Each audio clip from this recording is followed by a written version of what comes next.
आणि दुसरा एक महत्वाचा विषय आहे साहेब, जल जीवन मिशन योजनेचा दादा 8 महिन्यापूर्वी इथे एक जी डीपीडीसीची बैठक झाली, त्या बैठकीत जल जीवन मिशन योजनेचा विषय निघाला.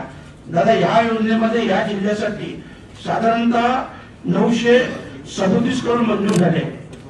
तर तेव्हा मागच्या विषय सांगता 937 करोड मंजूर झाले आहेत.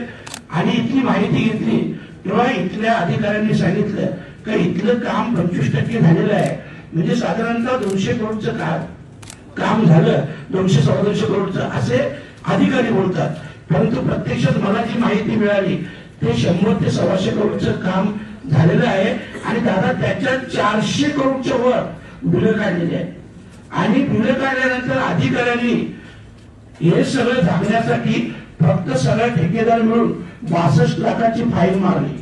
माझं तर म्हणणं असं आहे, जेवढे ते ठेकेदार असतील यांना तर ब्लॅकलिस्टमध्ये टाका, पण ज्या अधिकाऱ्यांनी बिलं काढली असतील यांची तात्काळ चौकशी करा आणि यांना निर्मूलनाची कारवाई करा.